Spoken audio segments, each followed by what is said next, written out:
Mother's Nursery Tales by Katharine Pyle. The Sleeping Beauty. There was once a king and queen who had no children, though they had been married for many years. At last, however, a little daughter was born to them, and this was a matter of great rejoicing through all the kingdom. When the time came for the little princess to be christened, a grand feast was prepared, then 6 powerful fairies were asked to stand as her godmothers. Unfortunately, the queen forgot to invite the 7th fairy, who was the most powerful of them all, and was also very wicked and malicious.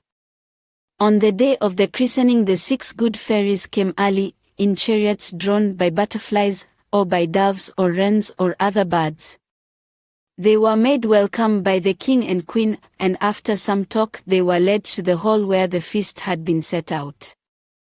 Everything there was very magnificent. There were delicious fruits and meats and pastries and game and everything that could be thought of. The dishes were all of gold, and for each fairy there was a goblet cut from a single precious stone. One was a diamond, one a sapphire, one a ruby, one an emerald, one an amethyst, and one a topaz. The fairies were delighted with the beauty of everything. Even in their own fairy palaces they had no such goblets as those the king had made for them.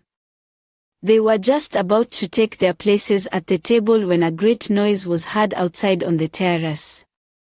The queen looked from the window and almost fainted at the sight she saw.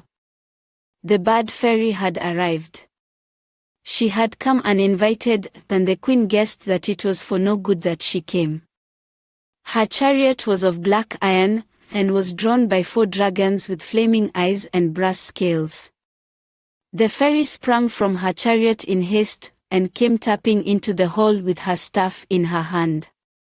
"How is this? How is this?" she cried to the queen. "Here all my sisters have been invited to come and bring their gifts to the princess, and I alone have been forgotten." The queen did not know what to answer. She was frightened. However, she tried to hide her fear, and made the 7th fairy as welcome as the others. A place was set for her at the king's right hand, and he and the queen tried to pretend they had expected her to come. But for her there was no precious goblet, and when she saw the ones that had been given to the 6 other fairies her face grew green with envy, and her eyes flashed fire. She ate and drank, but she said never a word. After the feast the little princess was brought into the room, and she smiled so sweetly and looked so innocent that only a wicked heart could have planned evil against her. The first fairy took the child in her arms and said, "My gift to the princess shall be that of contentment, for contentment is better than gold." "Yet gold is good," said the 2nd fairy, "and I will give her the gift of wealth." "Health shall be hers," said the 3rd, "for wealth is of little use without it." "And I," said the 4th, "will gift her with beauty to win all hearts." "And wit to charm all ears," said the 5th. "That is my gift to her." The 6th fairy hesitated, and in that moment the wicked one stepped forward. While the others had spoken she had been swelling with spite like a toad. "And I say," cried she, "that in her 17th year she shall prick her finger with a spindle and fall dead." When the queen heard this she shrieked aloud, and the king grew as pale as death. But the 6th fairy stepped forward. "Wait a bit," said she. "I have not spoken yet. I cannot undo what our sister has done, but I say that the princess shall not really die. She shall fall into a deep sleep that shall last 100 years, then all in the castle shall sleep with her. At the end of that time she shall be awakened by a kiss." When the wicked fairy heard this she was filled with rage, but she had already spoken, she could do no more. She rushed out of the castle and jumped into her chariot, and the dragons carried her away, and where she went no one either knew nor cared. The other fairies also went away, and they were sad because of what was to happen to the princess. But at once the king gave orders that every spinning wheel and spindle in the land should be destroyed, and when this was done he felt quite happy again. For if all the spindles were gone the princess could not prick her finger with one, and if she did not prick her finger she would not fall into the enchanted sleep. So the king and queen were at peace, then all went well in the castle for 17 years. All that the fairies had promised to the princess came true. She was so beautiful that she was the wonder of all who saw her, and so witty and gentle-hearted that everyone loved her. Beside this she had health, wealth, and contentment, and was smiling and joyous from morn till night. One day the king and queen went away on a journey, and the princess took it into her head to mount to a high tower where she had never been before, and to watch for their return from there. She found the stairs that led to the tower, and then she mounted them, up and up and up, until she was high above the roofs of the castle. At last she reached the very top of the tower, and there was an iron door with a rusty key in it. The princess turned the key and the door swung open. Beyond she saw a room, and an old, wrinkled woman sat there at a wheel spinning. The princess had never seen a spinning wheel before. It seemed a curious thing to her. She went in and stood close to the old woman so as to see it better. "What is that you are doing?" she asked. "I am spinning," answered the old woman. "And what is that little thing that flies around so fast?"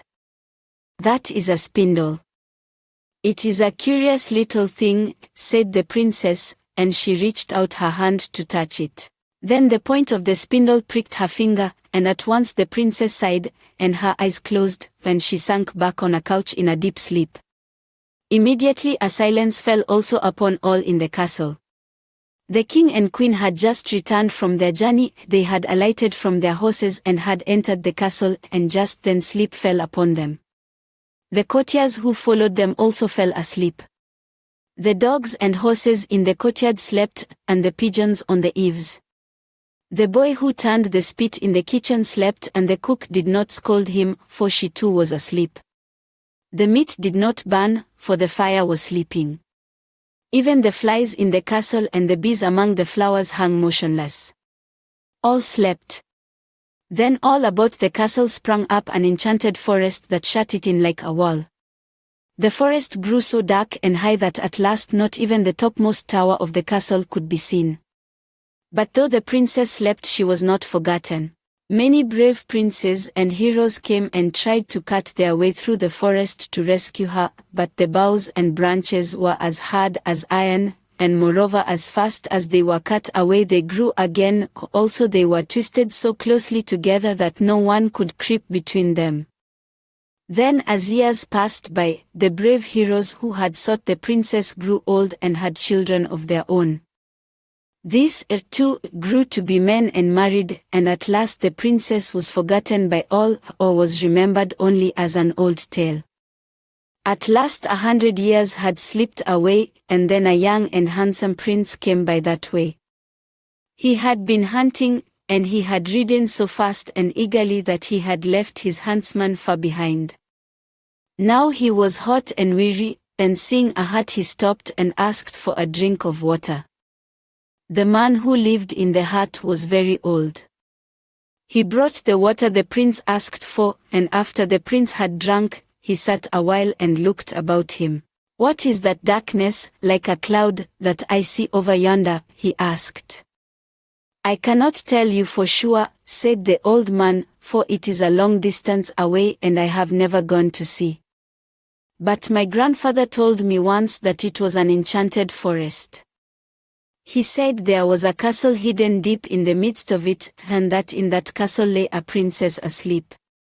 That princess, so he said, was the most beautiful princess in all the world, but a spell had been laid on her, and she was to sleep 100 years. At the end of that time a prince was to come and waken her with a kiss." "And how long has she slept now?" asked the prince, and his heart beat in his breast like a bird. "That I cannot say," answered the old man, "but a long, long time. My grandfather was an old man when he told me, and he could not remember her. The prince thanked the old man for what he had told him, and then he rode away toward the enchanted forest, and he could not go fast enough, he was in such haste. When he was at a distance from the forest, it looked like a dark cloud, but as he came nearer it began to grow rosy. All the boughs and briars had begun to bud. By the time he was close to them they were in full flower, and when he reached the edge of the forest the branches divided, leaving an open path before him. Along this path the prince rode, and before long he came to the palace. He entered the courtyard and looked about him wondering. The dogs lay sleeping in the sunshine and never wakened at his coming. The horses stood like statues. The guards slept leaning on their arms. The prince dismounted and went on into the palace. On he went through one room after another, but no one woke to stop nor stay him. At last he came to the stairway that led to the tower, and he went on up it, up and up, as the princess had done before him. He reached the tower room, and then he stopped, and stood amazed. There on the couch lay a maiden more beautiful than he had ever dreamed of. He could scarcely believe there was such beauty in the world. He looked, and then he stooped and kissed her. At once, on the moment, all through the castle sounded the hum of waking life. The king and queen, down in the throne room, stared and rubbed their eyes. The guards started from sleep. The horses stamped, the dogs sprung up barking. The meat in the kitchen began to burn, and the cook boxed the boys' ears. The courtiers smiled and bowed and simpered. Up in the tower the princess opened her eyes, and as soon as she saw the prince she loved him.